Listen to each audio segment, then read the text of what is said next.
Testing, testing, testing. Right. Okay. Alright, 3, 2, 1. Here we go. Welcome back to Octagon Opinions. In today's video, we're going to be discussing the UFC's star problem that I feel like they have, and they have been having over the last, 10 years, I'd say. Yeah, let's jump right in. First of all, so obviously, I think we can all remember the days of McGregor, his title runs, and just the absolute chaos that he brought to the UFC, to press conferences, to interviews, um, just absolute chaos that this guy was bringing. But it was good chaos. It was good chaos because he was he was bringing media attention. He was bringing global attention to the sport, to the company, to the UFC as a whole. And it was during this time that they also had Ronda Rousey again. She was a big name at the time in the UFC. Um, but these fighters were lost, and they have been lost, I feel anyway, over the past decade or so. That the UFC has they've I feel like they've just mismanaged their stars a wee bit, because nowadays you've got people shouting names, talking about Elliot Taporia, Pereira, but I just don't think that either of them actually come close to what McGregor was doing back in the day. I mean, Ilya, he's recognizable. I'd say most people maybe know who he is. They've maybe seen his face around. Pereira, same kind of thing. I feel like people have maybe seen his face, just around social media and stuff. So, obviously, I think they're both pretty recognizable in their own right, but in terms of their actual star power, their influence, the kind of chaos that they've brought with them, I'd say Pereira's only really come close in terms of the really short kind of the short burst where McGregor obviously got the double champ status, and Pereira obviously now going for a triple champ status, which in all fairness to him, I think if he does get the triple champ status, I think he probably exceeds McGregor's like impact, I would say, but we're not talking about impact in this video. We're just talking about pure star power, and I think the fact that Pereira obviously doesn't speak English, um, the poetards just running around screaming "Shama" all the time. It's just not the same. It's not the same. And yeah, similar to Elia, his fans, just fucking, 12-year-olds making edits on Instagram or whatever. It's just not really the same. But we've also got names, like Paddy Pimlet. But with Paddy, I just don't think he's lived up to the hype that he's come into the UFC with. This guy was getting handed, Bobby Green. He's getting handed Michael Chandler, who's fucking geriatric by that point. So I don't think that you can really compare Paddy's sort of hype and the kind of like what the UFC have built around Paddy. It feels really, really manufactured. Do you know what I mean? Like it feels like Dana White's just giving him, certain privileges. And I mean, they're not completely unearned. Obviously Paddy, he does have good microphone skills. He does have the ability to kind of, create a buzz around his fights. Um, but I think after we saw him, losing against Gaethje and just the way in which he lost, where he was just battered around for 25 minutes. And obviously, he's now got a fight, international fight week against BSD. It's looking like. Um, I just, I don't know, man. I mean, BSD. I mean, I don't know. I mean, obviously, we'll be watching the fight, but yeah, it just doesn't really feel like Paddy's got the same kind of, um, he just doesn't really have the same pull, I think, as McGregor. McGregor was on the microphone. He was just, saying it as it is. He was predicting his fights, predicting the knockouts. He was on a completely different level. Um, And obviously Paddy, I mean, credit to him, he's obviously trying to really build himself up and to create that same kind of buzz around his fights. And I feel like the fights he's been given over his career in the UFC at least, um, it just feels really forced, and it feels like the UFC themselves are trying to, almost tell you to be interested in Paddy, um, rather than people actually being interested. But but saying that, he did earn a title shot, controversially against Gaethje, um, but he lost. He did lose, and he will probably fight for the title again in the future pretty soon, I imagine. Obviously, if he beats BSD International Fight Week, um, we could potentially see him against. I mean, we could see him against Ilya, but that is only if Ilya remains at lightweight, and obviously if Ilya doesn't, try and move up to welterweight, which again, that's a whole other, conversation where the fucking weight classes, it's a whole thing. But yeah, and the other thing I think that people are looking over is that Pereira's on the just around the right side of 40 now. Um, and I just saw, and obviously, he was talking about he signed an eight fight contract, which is fucking retarded from the UFC to be given a guy at his age an 8 fight contract. I don't know when they think. I mean, that's insane. He's got his fight against Cyril Gane, obviously up at heavyweight, but can I see Pereira fighting, 2, 3 times a year, in the next, 2 to 3 years? I don't see it. I don't see it happening. I think if Pereira wins the heavyweight belt against Gan, I think I don't even know, man. I mean, maybe he retires. Maybe he doesn't. Maybe he defends the belt. Obviously, maybe he tries to unify it against Aspinall. He'd probably get flatlined in that fight if we're being honest. Um, but yeah, I think the UFC are kind of cornering themselves a wee bit by only really going down certain routes and only kind of backing certain fighters in a way. But yeah, and also. Um, we have fighters, Armin, Josh Hawkett, Diego Lopez, who can generate, a decent amount of buzz, I would say, when it comes to their fights. Obviously, Armin doing his, going on an absolute, roll with social media recently. He's obviously generating, a crazy amount of buzz around himself and his name. And obviously that will translate into his fights if he can actually get one booked anytime soon, because the way it looks, Dana White, just hates this guy's guts. Um, I really hope that they give Armin a fight soon, because I think otherwise his this whole social media kind of rampage he's been on, it's going to be for nothing. And obviously, he keeps himself active with his fights in RAF and stuff, which I think is actually really, really really good for him, because otherwise he would just be disappearing kind of into the void a wee bit. But then you've got Josh Hawkett, who's obviously coming in, an absolute character, and the UFC needs it.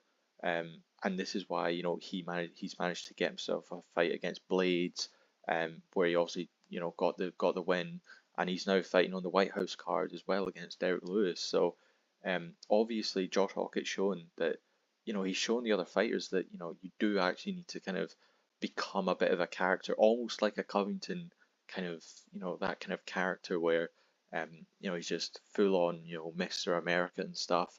Um, but yeah, I really rate Josh Hawkett for the way that he's come in and just kind of gone mental with it. Um, and so I think um, he'll obviously be sort of in line for a title shot if he manages to beat Derek Lewis, and then obviously if Pereira and Gan and all this kind of stuff, that'll all have to get sorted out first as well. But then we have Lopez as well, who Lopez doesn't have a title, Armin doesn't have a title, Josh Hawkett doesn't have a title, so we've got three contenders who are arguably the best in terms of name value, maybe in their respective divisions. Lopez obviously getting the rematch with Volkanovski, probably undeserved. Someone else should have gotten it, but then we did get to see Evloev and Murphy fight um, for a sort of contender shot, with Evloev now obviously looking to be Volkanovski's next opponent, which I think is going to be a pretty good fight.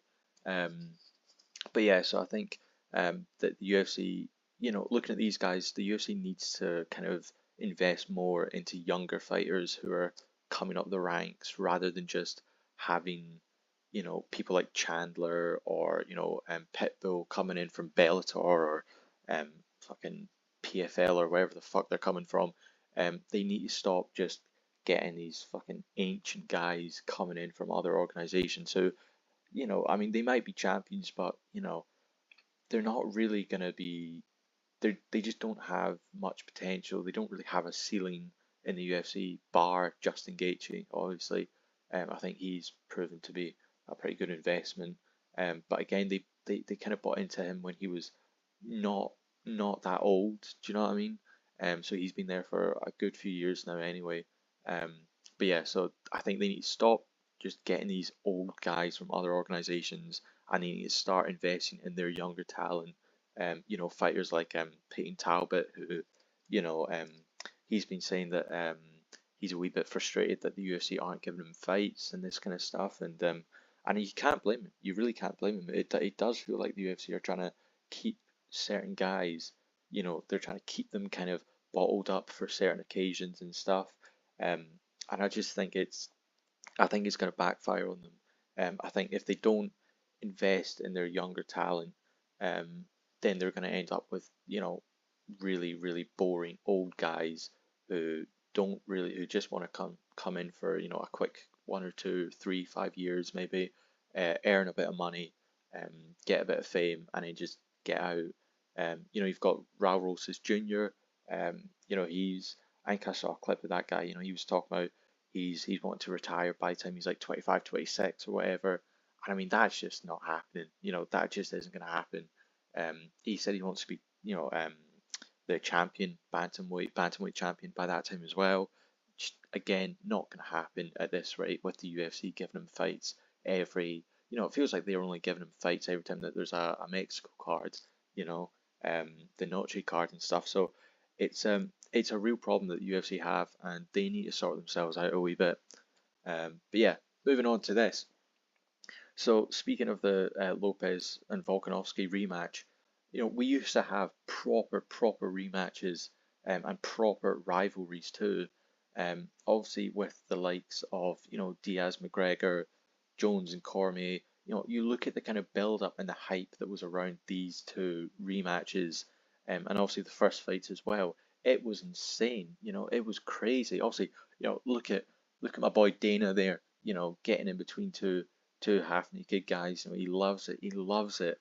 Um, but this is what Dana wants. This is Dana White, by the way, the guy who says that he sells holy shit moments for a living. I mean, if you look at the past few years of the UFC, I'd say the only real kind of holy shit moment was Max Holloway, obviously knocking out Gaethje at the last second for the BMF. Like that is the only real holy shit moment. Obviously that, and I'd say maybe you could chuck in Ben Askren, Ben Askren getting flying kneed by Masvidal. Um, but these kind of moments are just so few and far between that it it feels like you kind of have to have rematches, especially when you're around the kind of championship kind of region where you've got guys at the top of the divisions who, yeah, they maybe fought each other before, in the case of Lopez and Volkanovski, they fought before. They probably don't need a rematch, just because you could obviously tell Volkanovski is the better fighter, and I think it's a bit insane he's had to prove that again in the rematch.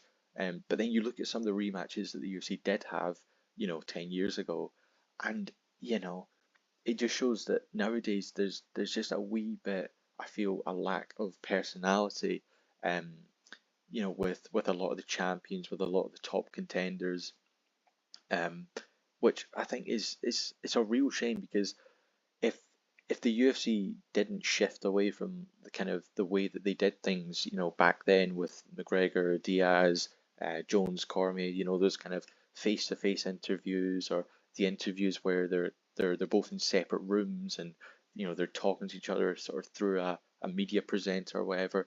Like that was peak, that was peak UFC. Um, yeah, and then obviously, again, we've got most of the champions nowadays. They just are sitting out for a year, a year after every fight. You got Makhachev. I mean, fuck knows what's going on with him. Is he fighting Ian Gary? Is he fighting Michael Morales? We don't know. Um, you've got Topuria, who's now only just fighting on the White House card after about a year out as well. You've got Aspinall, obviously having to take 6, 7 months out due to that fucking attempted eye gouging by Cyril Gane.